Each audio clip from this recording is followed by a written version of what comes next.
Hello friends, my name is Cindy and I am one of the children's librarians at the Samuel L. Cohen Children's Library at Portland Public Library.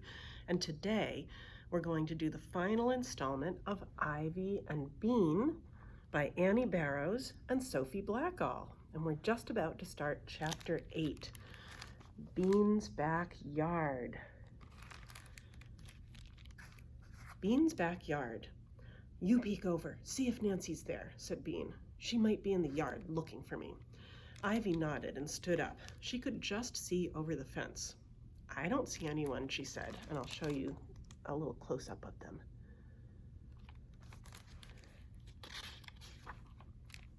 "Then they're probably out looking for me," said Bean. She pictured Mom and Nancy with worried faces. "I have been gone a long time. Let's go get the worms," said Ivy, pulling herself over the fence. Bean's backyard was a big rectangle. There was a nice part with flowers and neat grass, and then there was a messy part with lumpy grass and a trampoline and a playhouse that Bean had had since she was little. She could barely fit inside it anymore. Here they are in her messy part of the backyard, getting ready to dig for their worms. There was stuff lying all over the messy part. Hula hoops, balls, arrows, shovels, buckets, and a broken stilt. Bean had really hurt herself that time. The worms were in the messy part, over next to the playhouse, where the ground was wet. Ivy and Bean grabbed shovels and a bucket and got to work. At first there was just a lot of mud. Then there was mud and a few worms. But the more they dug, the more worms they found. 6, 10, 13 worms. The worms oozed and curled through the mud. Bean liked the way they were fat one second and stretched out skinny the next. She and Ivy dug deeper and deeper until they had made a big muddy pit across the ground. It was almost 2 feet across, and water dribbled down the sides. Worms were squirming at the bottom of the pit, trying to get away. I'll show you all the worms. You see them there? Bean felt a little sorry for them, but Ivy just picked them up and dumped them into the bucket. Bean thought of Nancy kicking and waggling, and she began dumping them into the bucket too. "How many do we need?" asked Bean. The worms were piled on top of one another in the bottom of the bucket. Ivy looked. "Only 10, but the more worms we have, the harder she'll dance." "This is enough," said Bean. "Poor worms." "All right," said Ivy. She looked toward Bean's house. "Let's go see if your sister is home." "Okay, but we'd better sneak," said Bean. Bean's house was good for sneaking. At the back, there was a porch. If you crawled like a bug across the porch, you could look through a big window into the kitchen. The girls ran toward the bushes that grew next to Bean's porch and ducked down, hiding. Quietly, they began to creep up the stairs that led to the porch. Very quietly, they crawled across the floor. And then Bean heard a sound. She froze. There it was again, a sob. It was someone crying. Bean listened. It sounded like Nancy. Bean put her hand on Ivy's arm and pointed to the window. They crawled to it and peered in like spies. There's Nancy sitting at the table crying, and there they are peeking in. There was Nancy. She was sitting at the kitchen table. She was alone. She was crying. Bean got a funny feeling. Nancy was usually so bossy, so nosy, so sure she was right. It was weird to see her cry all alone. "Maybe she's crying because she thinks you're lost," whispered Ivy. "That's kind of nice." Bean didn't answer. She had never thought she could make Nancy cry. Bean felt a lump in her throat. She remembered that Nancy let her snuggle into her bed when she had bad dreams about the spooky man. She remembered that Nancy let her play with her glass animals sometimes, even after she had broken the starfish. She remembered that Nancy had once bought her a fairy coloring book with her own money. There's the fairy coloring book. Bean looked at the tears rolling down Nancy's cheeks. Poor Nancy, Bean sniffed. Maybe she didn't want to put the dancing spell on her sister after all. Nancy said something. Bean couldn't hear it, but she was sure it was something about missing her. "What?" said Bean's mother's voice from another room. "Everybody has them," Nancy shouted. "Everybody but me. I'm the only one who has to wait." She began to cry harder. "What?" Bean pressed her face against the window. Her mother's voice said, "We've talked about this 1,000,000 times. You can have them when you're 12. Even some of stupid Bean's friends have them," yelled Nancy. Suddenly, Bean knew what Nancy was crying about. "She's not sad about me at all. She's crying about pierced ears," hissed Bean to Ivy.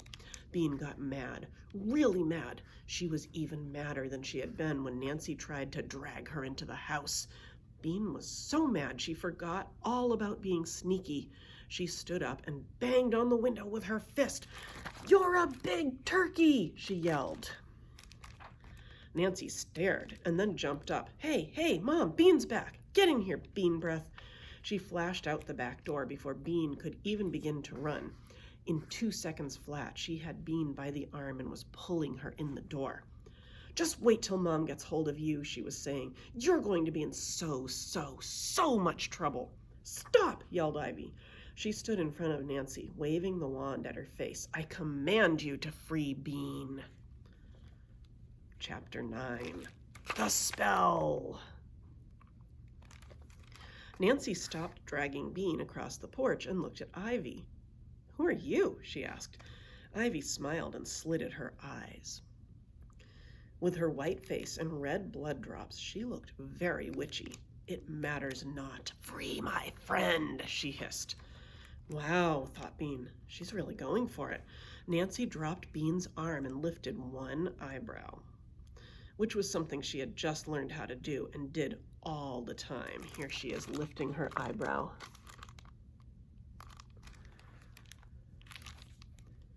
"What's that supposed to be?" she asked in a snippy, grown-up way, looking at Ivy's wand. Ivy shook the wand in Nancy's face.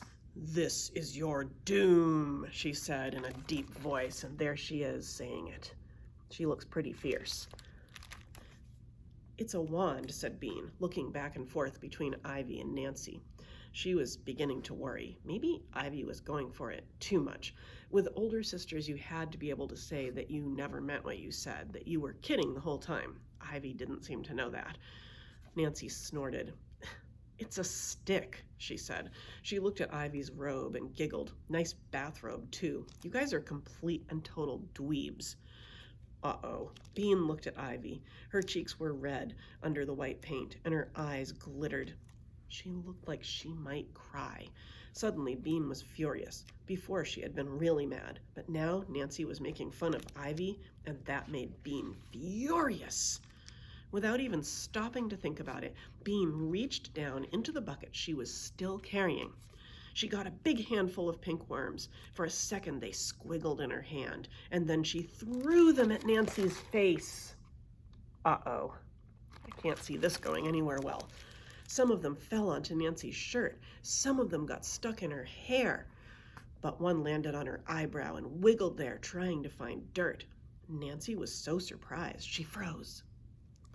She just stood with her mouth hanging open, staring at Bean. Calmly, Bean reached into the bucket again and got another handful of worms. She aimed better this time. She got one into Nancy's mouth. Phew! The pink worm went flying as Nancy spit it out. There was a tiny moment of quiet, and then she opened her mouth wide and let out a giant scream. Bean and Ivy looked at each other and smiled. Whatever happens next, their eyes said, that was worth it. And then they began to run. Nancy tore after them, still screaming. Bean zigzagged across the lawn because she knew it was harder to catch someone who was zigzagging. Ivy zigzagged too, right behind Bean. "Worms! Worms!" Nancy was screaming. She had lost her mind. "Ah!" Bean could hear her mother calling, "What on earth? Girls, girls!" Bean and Ivy ran around the trampoline with Nancy close behind. They jumped over the hula hoops and the stilt and headed for the trees. Nancy followed, still screaming. She was right behind them. She was so close she could almost grab the soft folds of Ivy's robe. She was just about to get it. "Help!" squealed Ivy. Bean gave a yank and pulled the robe away in the nick of time. Ivy and Bean swerved for the playhouse. Maybe they could get inside it before Nancy tackled them. "Come on!" Bean yelled. Together they jumped over the worm pit, squeezed into the playhouse, and slammed the door. "Whew!" they said together. And here it is. They're zigzagging all around, and then there they are sitting in the playhouse. Then it happened. Nancy was still chasing them.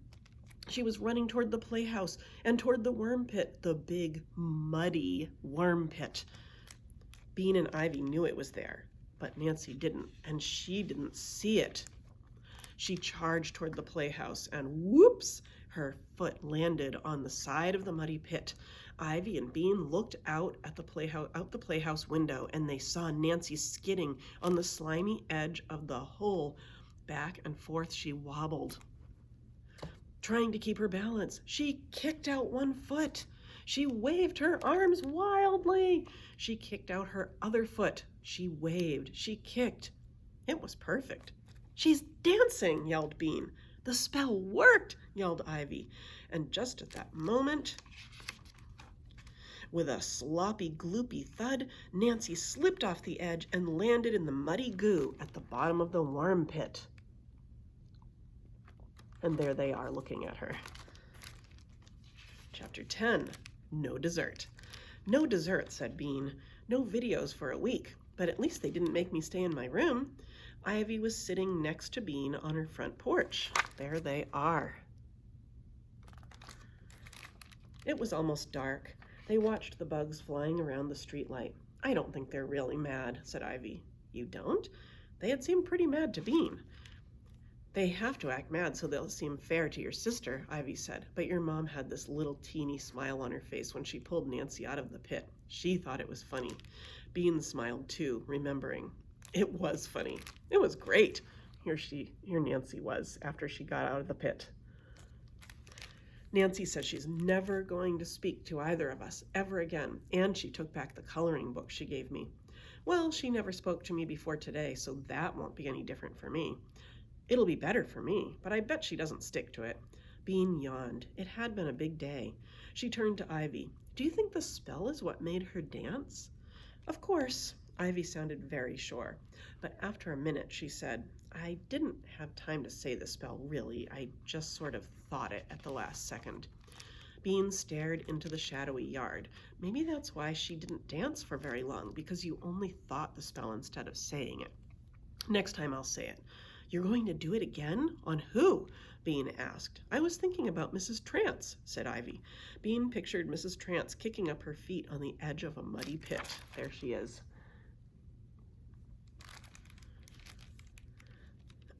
"It would be a beautiful sight. Can you teach me to burp like that?" asked Bean. "Sure," Ivy said. "Maybe I'll try something new on Mrs. Trance, like a storm of grasshoppers."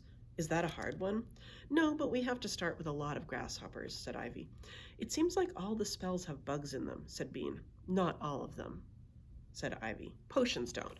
"Potions? That sounded fun. Let's make a potion," Bean said.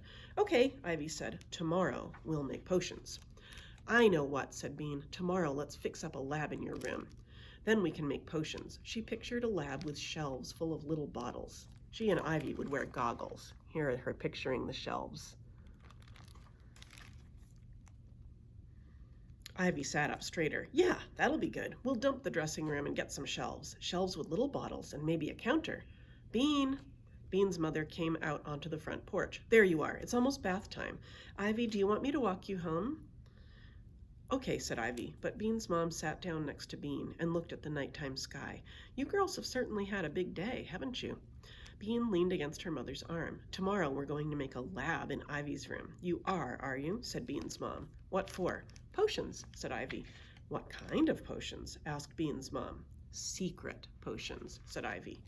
There was a silence. Then Bean's mom said, "No matches, no poison, no explosions, no deadly fumes, no bugging Nancy. Is that clear?" Ivy and Bean looked at each other and rolled their eyes. "Weren't you the one who was always telling me to play with her?" said Bean. "Wasn't this all your idea in the first place?" Bean's mother smiled at them in the dark. The light on Ivy's porch came on, and Ivy's mom stepped out of the door. She waved across the street. "Time to come in, honey." Down the stairs and across the circle she came in the moonlight. Ivy stood up. So did Bean. "See you tomorrow." "See you tomorrow." And the day after that, Bean added in her mind. Ivy, holding her mother's hand in the middle of the street, turned around to look at Bean. "And the day after that," she said. And that is the end of Ivy and Bean by Annie Barrows and Sophie Blackall. I hope you enjoyed the story. And once again, I'm Cindy with the Samuel L. Cohen Children's Library at the Portland Public Library. Have a great day, friends. Bye-bye.